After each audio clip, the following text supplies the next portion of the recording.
রাসূলের মর্যাদা এত বড়, আল্লাহ রাসূলের সম্মান এত বড়, আল্লাহ রাসূলের ইজ্জত এত বড়, আল্লাহর রাসূলের সুপারিশ ব্যতীত আমি আপনি কি বড় পীর আব্দুল কাদের জিলানী, হযরত জুনায়েদ বাগদাদি, হযরতে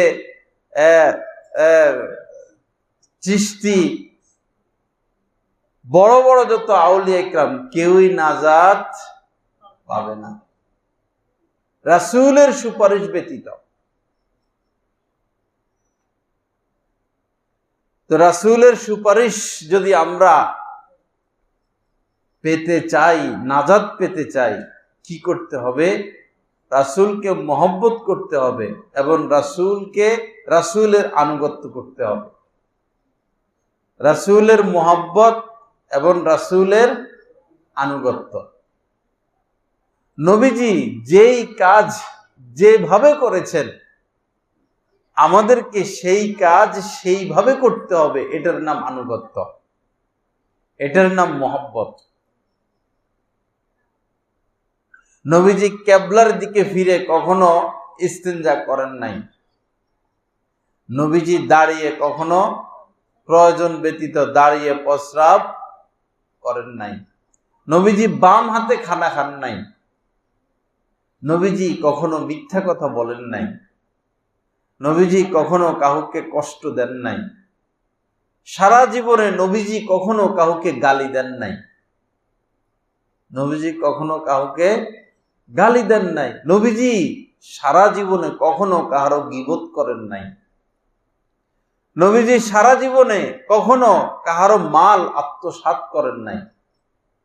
নবীজি সারা জীবনে কখনো ওয়াদা ভঙ্গ করেন নাই। নবীজি সারা জীবনে কখনো কাহারো গায়ে হাত তোলেন নাই, জিহাদ ব্যতীত। না কোনো খাদেম, না কোনো স্ত্রী। নবীজি জীবনে কখনো কাউকে প্রতারিত করেন নাই। নবীজি কখনো নামাজও ছাড়েন নাই।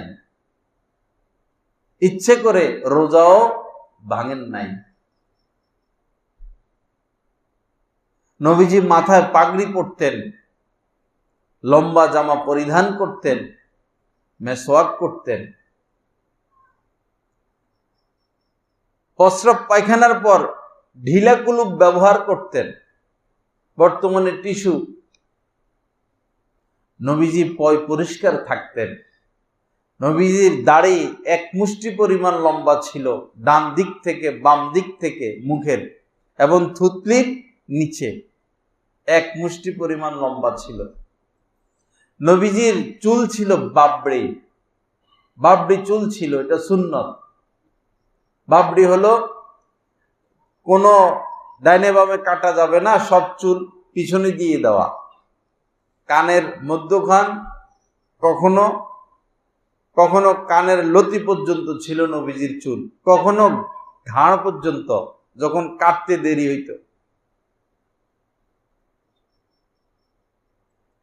নবীজি যখন রাতে ঘরে প্রবেশ করতেন খুব আস্তে আস্তে প্রবেশ করতেন, যেন ঘরওয়ালাদের ঘুমের ক্ষতি না হয়।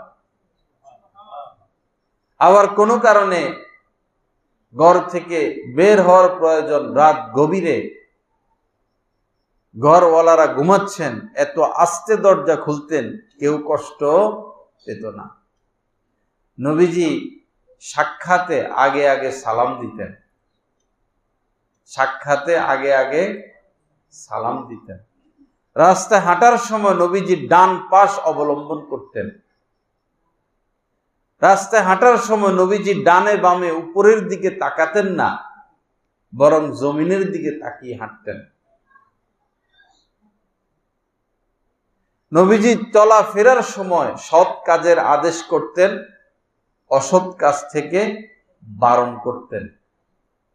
আমরা সৎ কাজেরও আদেশ করি না, আর অসৎ কাজেও নিষেধ করি না। নবীজি সুরমা ব্যবহার করতেন। নবীজি মাথায় তেল ব্যবহার করতেন। নবীজি খুশবু ব্যবহার করতেন, আতর, খুশবু।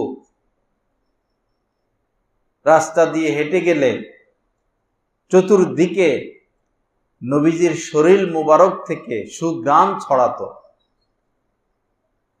মনে করুন একাধিক রাস্তা, নবীজি কোন দিকে গেলেন, সাহাবায়ে কেরাম নবীজিকে খুঁজতে বের হলে কাউকে জিজ্ঞাসা করা লাগতো না। আমরা আপনাদের এই কালাঙ্গায় আসলাম জিজ্ঞাসা করে করে, ভাই ডাইনে না বামে না কোন দিকে। আল্লাহ রাসূলকে খোঁজার জন্য কাউকে জিজ্ঞাসা করতে হতো না, প্রয়োজন হতো না। নবীজির শরীর মোবারক থেকে সবসময় সুঘ্রাণ ছড়াইতো। সাহাবায়ে কেরাম সুখে সুখে নবীজি যেদিকে যাইতেন সেদিকে সুঘ্রাণ ছড়াইতো। সুখে সুখে বলতে পারতেন যে নবীজি এই দিকে গেছেন, এবং খুঁজে বের করে ফেলতেন। আল্লাহ রাসূলের আমাদের ঘাম থেকে দুর্গন্ধ ছড়ায়। আল্লাহ রাসূলের ঘাম ছিল দুনিয়ার শ্রেষ্ঠতম খুশবু।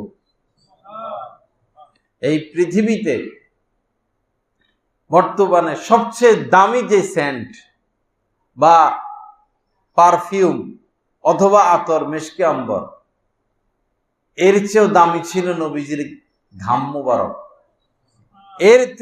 এর থেকেও বেশি সুঘ্রাণ ছিল নবীজির ঘাম। কিছুদিন আগে আমি কিছুদিন কি মনে হয় 7-8 দিন আগে একটা পারফিউম কিনছিলাম। কেনার আগে তিনি বলতেছেন যে এটা বসুন্ধরা মার্কেটে যদি আপনি যান 10,000 টাকা দাম আছে, কোথাও আরো বেশি বিক্রি করবে। ছোট একটা বোতল 10,000 টাকা দাম। আল্লাহ রাসূলের এক ফোঁটা ঘাম, আল্লাহর কসম, এর থেকে 1000 গুণ বেশি দামি এবং 1000 গুণ বেশি সুঘ্রাণওয়ালা।